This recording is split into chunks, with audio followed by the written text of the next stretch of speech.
Disclaimer: the ReZero anime is rated TV-14. Sensitive content may or may not be mentioned in this episode. Viewer discretion is advised. This is also a fan project done without the means of monetization. We do not own official ReZero content. All work will be credited in the description of this episode. Thank you for listening. ReZero, starting life in another world by Tappe Nagatsuki. Translations provided by the Witch Called Translations team.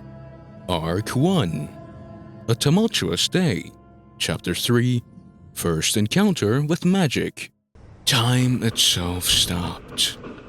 A phrase reserved for moments like this. At the entrance to the alley stood a single girl. She was a beautiful girl. She had tied up her long silver hair, which reached her hips. Her piercing gaze was brimming with intelligence, and she exuded an air of nobility that was dangerously charming. She stood about 160 centimeters tall. Her royal blue-toned garments weren't particularly flashy, and yet their simplicity emphasized her presence even further. The one conspicuous feature was the emblem on her coat, a bird resembling a hawk.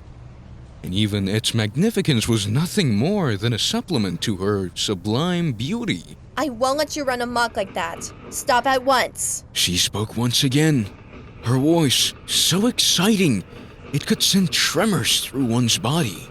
Her voice was like a silver bell. It was pleasant to the ears, and her speech held such power that it could shake one's heart. Subaru was overwhelmed to the extent that he'd completely forgotten his predicament. He could only think of her. The bandits were no different.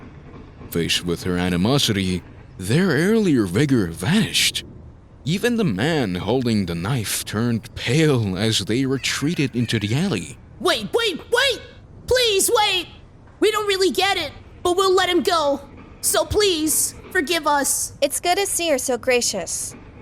It's not too late, so return what you stole. It was our bet. Eh? What we stole? Please, it's really important. I'd let go of anything else, but not that. If you return it now, I'll spare your lives. Though her words were only those of an entreaty, the last few were clearly filled with anger. Her gaze was sharp, and the hand she'd extended as though reaching out was empty. However, there was something hard to put into words gathering in her palm. Something everyone there could feel. Wait, perhaps there's been some kind of mistake? What? They pointed to Subaru, who was still under their boots. You're not here to save this guy, right? What strange clothes he's wearing. Perhaps there's been some eternal strife among you. I can't say I approve of you ganging up on him like that, but if you were to ask whether or not I have any sort of connection to him, I'd have to say I don't. Perhaps thinking they were trying to distract her, her tone was one of irritation. Seeming flustered by this, the men started talking in a hurry. Whoa, wait. If you don't want this guy, we have nothing to do with each other. About whatever was stolen from you, it was probably that girl from earlier. Right! The girl from earlier. She ran up the wall onto the roof. Yeah, over there. She's probably 3 streets away by now. As they gave their rapid-fire explanations, her eyes met Subaru's. Her eyes seemed to ask if they were telling the truth, and Subaru nodded instinctively, unable to lie. Having seen this, the girl reluctantly nodded in understanding. It looks like you weren't lying. So she went that way? I'll have to hurry. She turned her back on them, prepared to leave. The men were blatantly relieved, and Subaru cursed his own foolishness for getting wrapped up in the atmosphere and squandering his only chance. However, be that as it may, I can't overlook what's going on here. she turned around with her palm facing them and aimed the rock in her palm at the Stockstill men as she fired. Its speed would fit right in at the Major League. and its course was that of a beanball. The sound of a regulation ball striking flesh rang out thrice, and the men were blown away as they screamed in pain. Having scored direct hits on the men, there was a high-pitched din as lumps of ice fell by Subaru. Lumps of ice the size of a fist. Their existence defied any sense of season and even physics itself, and they dispersed as if consumed by the atmosphere once they'd served their purpose. Magic. The word most suited to explain this phenomenon immediately spilled out of his mouth.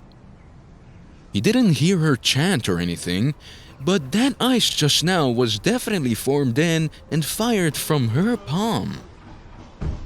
Having seen this actually occur before him, he realized something. This isn't nearly as fantastic as I thought.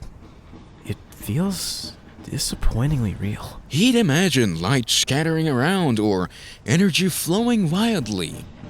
But in reality, it was just some lumps of ice rapidly coming into existence and disappearing just as quickly. There wasn't even the slightest hint of atmosphere to it. You've really gone and done it now. Setting aside Subaru's impressions, the man who had been hit by the disappointingly real attack had sustained serious damage. Two of them could barely keep their footing steady as they stood back up. And the third may have been hit in a bad spot because he was out cold. Despite their bleeding, the two who were still standing appeared ready to fight. Even the man beside the guy with the knife was holding an object resembling a rusty nada as he prepared for battle. I don't give a damn whether you're a mage or whatever. The two of us together are going to kill you. You think you can win against both of us? The man with the knife raised his voice in anger as he pressed down on his broken nose with his other hand. But the girl showed no signs of faltering. I suppose 2-on-1 might be unfair. Then 2-on-2 should be okay, right? Yet another voice filled the alley, androgynous and high-pitched, as though speaking for the girl. Subaru started looking around in surprise, and the men shared his reaction. They couldn't find anyone who might have spoken those words, not at the entrance, and of course not within the alley.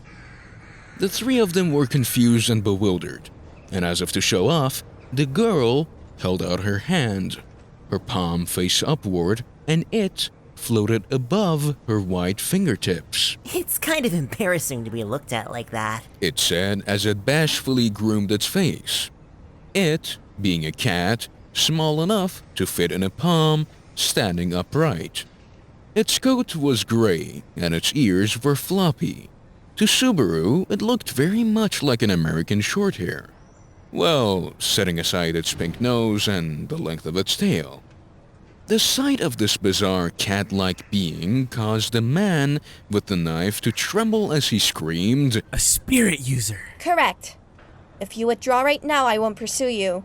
Think fast, I don't have time for this. The men clicked their tongues at her words and started to carry their fallen friend out of the alley. As they passed by Subaru and approached the exit, they glanced back at the girl and... Just you wait, you damn brat. You best be careful the next time you decide to wander around here. If you lay a finger on her, you'll be tormented until the end of time. You'll be in the afterlife well before that, though. They desperately tried to make threats, but the reply was dismissive in tone, although its contents were rather severe. The cat in her palm behaved rather frivolously, but their faces turned paler than ever before as they silently fled out of the alley. Now that they were gone, only Subaru remained before her. Don't move. Forgetting the pain coursing through him, Subaru had tried to get up to thank her, but she stopped him in his tracks. Her ice-cold voice devoid of any sentiment. Her eyes were filled with caution. Even having understood Subaru wasn't with them, she clearly didn't think of him as a good person. Despite this, he was enthralled by the beauty of her amethyst eyes. He wasn't used to dealing with beautiful women, so that alone caused him to turn red and avert his eyes. Seeing this, the girl smiled boldly as she maintained her cautious gaze. Your guilty conscience made you avert your eyes. Looks like my judgment was spot on. I wonder. I didn't sense malice whatsoever. That was probably just an instinctive male reaction. You be quiet, Puck. You probably know who stole my insignia, right? The girl silenced the cat as she tossed the question Subaru's way. She seemed rather proud of herself, but... Sorry to disappoint, but I have no clue. No way? Her prideful front crumbled, allowing her usual expression to come through for a moment. Her imposing attitude had also vanished as she turned to the cat in her palm in a panic. What now? Did we really just waste our time? You're wasting time as we speak. You really should hurry. The culprit definitely has the divine protection of wind, considering how fast they ran. Why are you treating it like someone else's problem? You were the one who told me to stay out of it, though. Besides, what are you going to do about this guy? Subaru smiled bitterly when he once again became the topic of conversation. The girl seemed as though she just now realized that he was still there. Subaru put on a brave face for her and stood up. You've done enough. You're in a hurry, right? You'd better get going. I'll help you out if you so desire. How about it? He'd planned to say this while his fingers combed through his hair and his teeth sparkled. However... Huh? You'd better not try to stand. It's too late. His head felt heavy and his body was wobbly. He tried to support himself against the wall, but his hand only grasped air. In the end, he had a reunion with the ground he had just recently been lying on. He fell completely undefended right onto his nose, the sharp pain making his consciousness drift. Well, what now? Well, it's not like we know him. He won't die. So let's leave him be. As his consciousness faded away, he could make out bits of their conversation. This was parallel world fantasy, alright? Harsh even when it came to kindness. He was going to be abandoned in some alley. A negative viewpoint. Well, he was about to die, so merely being alive was a blessing in itself. A positive viewpoint.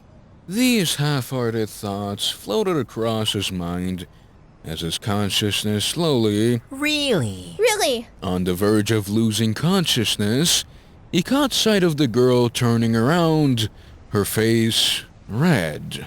I definitely won't stick around to help him. So cute, even when she's angry. A true parallel world fantasy. Those were his last thoughts before he blacked out.